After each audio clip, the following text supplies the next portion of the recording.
আসসালামু আলাইকুম। প্রিয় দর্শক, অন্য মঞ্চের আলাপ চাইতে আপনাদের সকলকে আমন্ত্রণ জানাচ্ছি।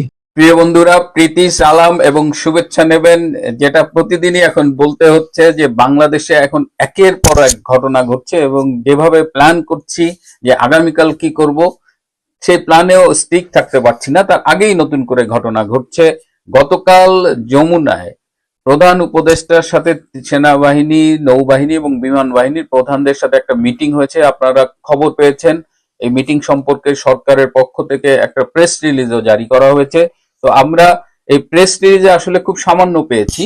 এই মিটিং এ কি হয়েছিল সেটা খুবই গুরুত্বপূর্ণ, স্পর্শকাতর বিষয় আলোচনা হয়েছে। তো আমার মনে হলো যে আপনাদের সাথে আমার বিষয়টা শেয়ার করা উচিত। গতকাল মিটিংটি হয়েছে, বলা হচ্ছে 30 মিনিট হয়েছে, আসলে মিটিংটি হয়েছে 18 মিনিট। এই মিটিং এ উপস্থিত ছিলেন প্রধান উপদেষ্টা ডক্টর ইউনূস, পররাষ্ট্র উপদেষ্টা তহিদ হোসেন, স্বরাষ্ট্র উপদেষ্টা লেফটেন্যান্ট জেনারেল অবসরপ্রাপ্ত জাহাঙ্গীর আলম চৌধুরী এবং জাতীয় নিরাপত্তা উপদেষ্টা ডক্টর খলিলুর রহমান। আর সাথে ছিলেন তিন বাহিনীর প্রধান। ডক্টর আসিফ নজরুল এখানে অংশগ্রহণ করতে চেয়েছিলেন, কিন্তু তাকে অংশগ্রহণ করতে দেওয়া হয়নি। ব্রিফ নেবার জন্য ডাস্টবিন শফিক, যে ডক্টর ইউনূসের প্রেস সচিব, সে থাকতে চেয়েছিল, তাকেও থাকতে দেওয়া হয়নি। এবং এত রুদ্ধদ্বার বৈঠক হয়েছে যে এখানে ওই যে চা কফি দেওয়ার জন্য কাউকে ঢুকতে দেওয়া হয়নি। এই মিটিং এ মূলত কথা বলেছেন সেনা প্রধান জেনারেল ওয়াকার, কিছু কথা বলেছেন ডক্টর ইউনূস। এখানে নৌবাহিনীর প্রধান অ্যাডমিরাল নাজমুল হাসান এবং এয়ার মার্শাল হাসান মাহমুদ খান, যিনি বিমান বাহিনীর প্রধান। এখানে সেনাবাহিনীর প্রধান বলেছেন যে 5ই আগস্টের পরিবর্তনের পরে আমি জাতির কাছে কথা দিয়েছিলাম যে আমি তাদের জান মালের হেফাজত করব, কিন্তু আমি এটা করতে পারিনি। আমার এই না পারার মূল কারণ হলো উপদেষ্টা এবং ছাত্র সমন্বয়ক, তারা আইন শৃঙ্খলার নিয়ম নীতি কোনো কিছু মানেনি এবং তারা দেশে একটা অরাজক পরিস্থিতির সৃষ্টি করেছে, যে কারণে আমি দেশবাসীর কাছে দেওয়া আমার কথা রাখতে পারিনি। এবং তিনি বলেছেন যে খুব দ্রুত আমরা যদি দেশের আইন শৃঙ্খলা পরিস্থিতি উন্নতির জন্য ক্র্যাকডাউন শুরু করি, তাহলে এইসব উপদেষ্টা এবং ছাত্র সমন্বয়করাও কিন্তু রক্ষা পাবে না। জেনারেল ওয়াকার আরেকটি কথা বলেছেন যে নানানভাবে তাকে শারীরিকভাবে আঘাত করার চেষ্টা করা হয়েছে এবং এই কথাটি বলার সময় তিনি ডক্টর খলিলের চোখের দিকে তাকিয়ে কথাটা বলেছিলেন। সুতরাং এই সময়ে এবং এক পর্যায়ে, মিটিং এর এক পর্যায়ে ডক্টর খলিল তার পকেট থেকে একটি কাগজ বের করে তিনি কিছু কথা বলতে চেয়েছিলেন, কিন্তু তাকে কোনো কথা বলতে দেওয়া হয়নি। একদম প্রয়োজনীয় দু একটি কথা ছাড়া তিনি আসলে কোনো কথা বলতে পারেননি। এছাড়া সেনা প্রধানের পক্ষ থেকে বলা হয়েছিল যে এই যে মানবিক করিডোরের নামে টেকনাফের একটা জায়গা ছেড়ে দেওয়া হচ্ছে, চট্টগ্রাম বন্দর বিদেশিদের হাতে তুলে দেওয়া হচ্ছে, এ ব্যাপারে কেন দেশবাসীকে এবং রাজনৈতিক দল সহ সবাইকে অন্ধকারে রাখা হচ্ছে, এই ব্যাপারে সরকারের পক্ষ থেকে খুব স্পষ্ট ঘোষণা তারা জানতে চান, দেশবাসী জানতে চান। তো এই প্রেক্ষিতে সরকারের পক্ষ থেকে বলা হয় যে তারা আজকে সকাল 10:30টায় প্রেস কনফারেন্স করে দেশবাসীকে করিডোর এবং বন্দর দেওয়ার ব্যাপারে বিস্তারিত জানাবেন। এই যমুনার এই বৈঠক নিয়ে অনেক অনেক কথাবার্তা ফিসফাস হচ্ছে। আমি আপনাদের একদম মানে জেনুইন সোর্স থেকে পাওয়া ইনফরমেশন গুলো জানালাম। ইতিমধ্যে ঢাকায় ক্যান্টনমেন্টে সেনাবাহিনীর সাথে দরবারটি শেষ হয়েছে। যে কোনো মুহূর্তে বাংলাদেশ ইন্ডিয়াকে আক্রমণ করে বসবে, এই ধরনের কথা বাংলাদেশে কি এই সাহস আছে, বা বাংলাদেশ কি আসলে এটা করবে কিনা, এইটা নিয়ে হয়তো অনেকে চিন্তা করছেন। আবার অনেকে হয়তো চিন্তা করছেন নাকি আমি পাগল হয়ে গেলাম, যে আমি পাগল হয়ে গেছি কিনা, যে আমি বলছি যে যে কোনো মুহূর্তে বাংলাদেশ ইন্ডিয়াকে আক্রমণ করবে। হ্যাঁ, আমি যে কথাটা বলছি সেটার পেছনে যুক্তি আছে এবং আসলে এই ধরনের ঘটনা ঘটতে পারে বলে আমি মনে করি। এবং কেন মনে করি এবং কিভাবে এই ঘটনাটা ঘটতে পারে, সেই বিষয়টা নিয়ে আপনাদের সাথে আজকে আলোচনা করার জন্য আমি এই মুহূর্তে এখানে এসেছি। আমি যে জন্য আপনার বলছি যে বাংলাদেশ ইন্ডিয়াকে আক্রমণ করবে, সে আক্রমণটা কিভাবে হবে আপনি একটু বুঝেন। আমি অন্য একটা ঘটনা বলি। আপনার ইন্ডিয়াতে পেহেলগ্রামে যে সন্ত্রাসী আক্রমণ করেছিল, বা আপনার এই মুম্বাইতে হোটেল আক্রমণ করেছিল, এগুলো কি সরাসরি কি আসলে পাকিস্তান সেনাবাহিনী এসে আক্রমণ করেছিল বিমান দিয়ে, কামান দিয়ে? না, তা করেনি। পাকিস্তানের যে জঙ্গি সন্ত্রাসী গোষ্ঠীগুলো আছে সেগুলো এসে এখানে আক্রমণ করেছে। এরপরে দুইটা দেশের মধ্যে এই যুদ্ধ অবস্থা। কারণ হচ্ছে পাকিস্তান সবসময় জঙ্গি সন্ত্রাসী গোষ্ঠীগুলোকে শেল্টার দিয়েছিল, ট্রেনিং থেকে শুরু করে সবকিছু তারাই দিয়েছিল, এবং তারাই তৈরি করে এগুলোকে পাঠিয়েছিল যে যাও যে মারো, মাইরা দিলে কি হবে। আমরা তো আর সরাসরি মারিনি, শুধু আমি বিশ্বের বলবো যে আমাদের এখান থেকে সন্ত্রাসী গোষ্ঠী যা মারছে, যেমন আইএস যেরকম মারে বা অমুক যেরকম মারে, এরকম হবে, আমরা তো এরকম করিনি। এরপরও কিন্তু ক্ষতি হয়েছে কিন্তু দুই দেশের সাধারণ জনগণের। তো সবচেয়ে বেশি ক্ষতি সবসময় পাকিস্তানের হয়েছে, কারণ ইন্ডিয়া যে এয়ার স্ট্রাইক করেছে, এট এ টাইম এয়ার স্ট্রাইক করে বিভিন্ন জায়গায় মেরেছে। তো এই যে সন্ত্রাসী গোষ্ঠী দিয়ে মারানো হচ্ছে, সেটার একটা নমুনা দেখেন বাংলাদেশে এখন। এই যে বাংলাদেশে গত 2 দিন ধরে দেখতেছেন ইসকন নিষিদ্ধ হওয়ার দাবিতে কেউ অস্ত্র নিয়ে সরাসরি মিছিল করছে, কেউ কেউ আবার নরেন্দ্র মোদীকে জবাই করে দেওয়া বা ইন্ডিয়ার ইসকনকে ভেঙে ফেলা, ইন্ডিয়াকে আক্রমণ করার ব্যাপারে বলছে। এবং আপনারা এটাও জানেন যে আমাদের পুলিশ প্রধান উনিও বলেছে ইন্ডিয়া বাড়াবাড়ি করলে ইন্ডিয়ার সাথে যুদ্ধ ঘোষণা করে দিবেন।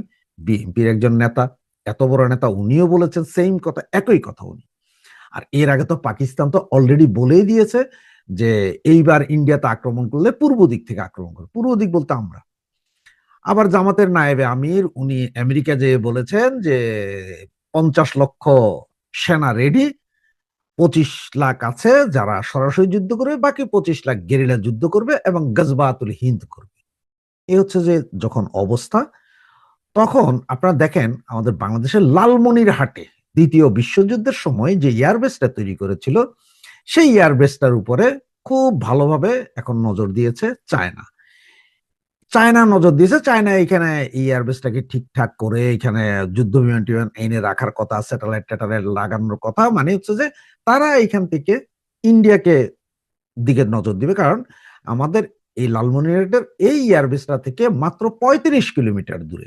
মানে যেটা 4 মিনিটেরও কম সময়ে যে কোনো একটা বিমান লালমনিরহাট থেকে ইন্ডিয়া, ইন্ডিয়া থেকে লালমনিরহাটে ঢুকে যেতে পারে, একদম মিডল বরাবর ইন্ডিয়ার বর্ডার থেকে 50 কিলোমিটার ভিতরেও ঢুকে যেতে পারে 4 থেকে 5 মিনিটের ভেতরে।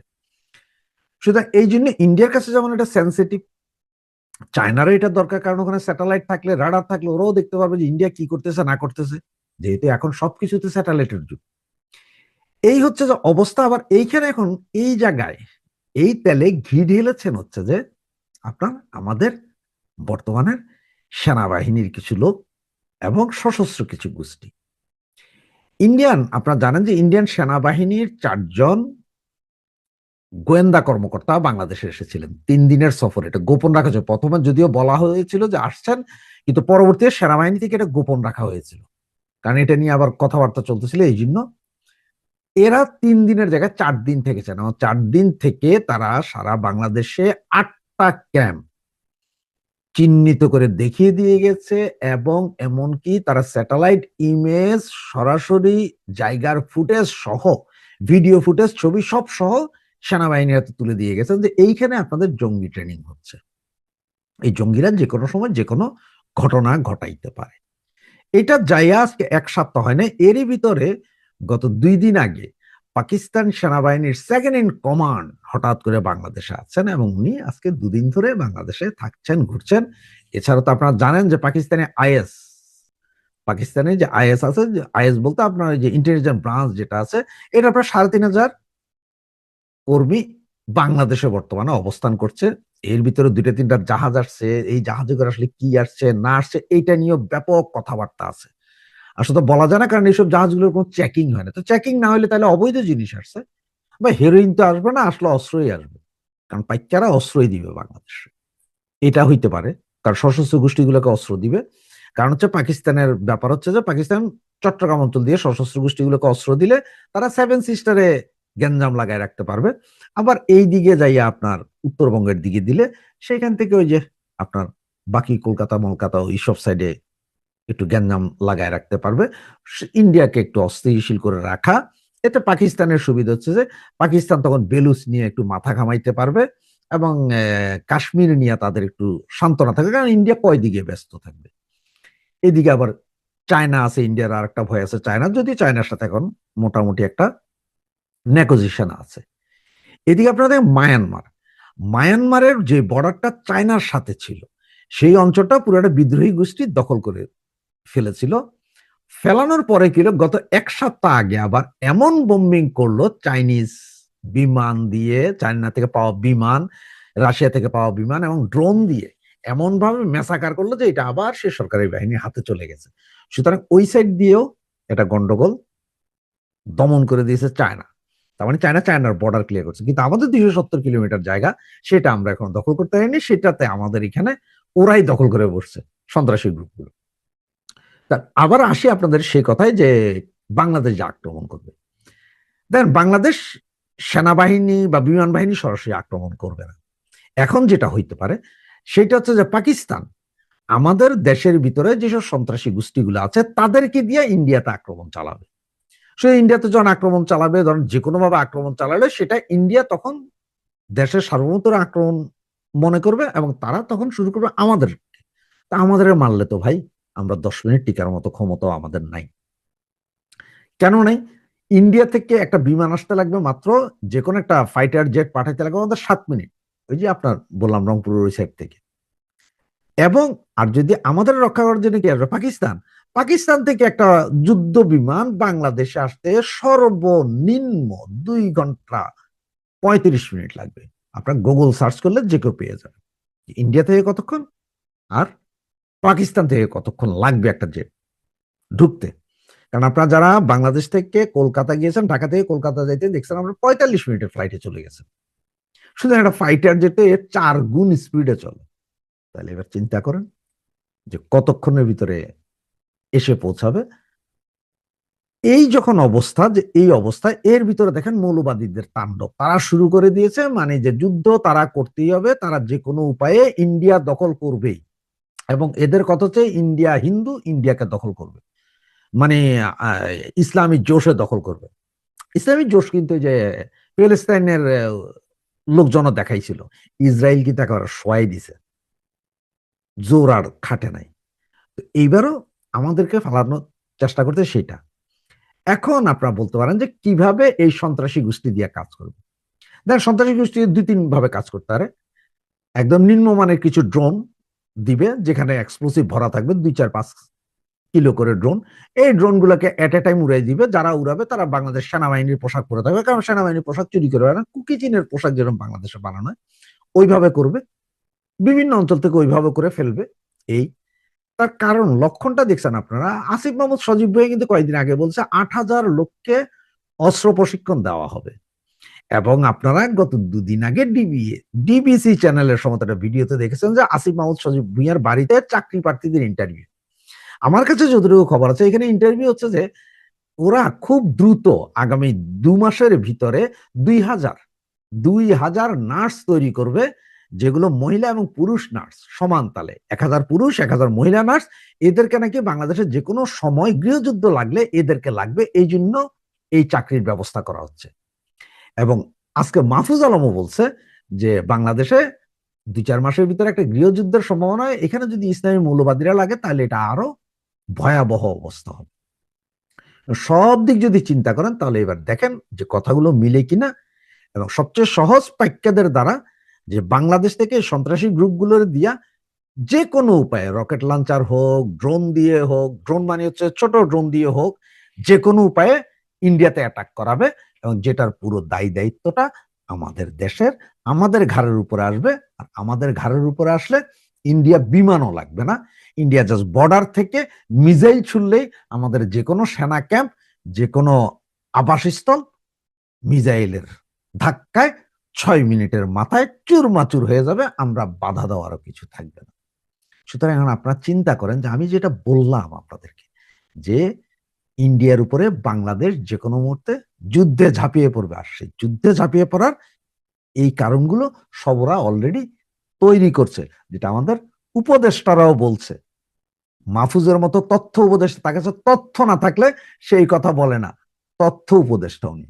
ওনার কাছে যদি সিরিয়াস তথ্য না থাকে উনি জীবনে কোনোদিন বলতো না যে গৃহযুদ্ধ বাঁচবে এবং যদি মৌলবাদীরা জয়েন করে তাহলে এটা আরো ম্যাসাকার হবে। তার মানে গৃহযুদ্ধটা ওনারাই বাজাচ্ছে, ওনাদের ছত্রছায়ায়, পাকিস্তানের ছত্রছায়ায় ইন্ডিয়ার উপর একটা ছোট্টখাট্ট হইল আক্রমণ করে সেটাকে লার্জ স্কেলের যুদ্ধ বাংলাদেশের সাথে বাজিয়ে দিবে।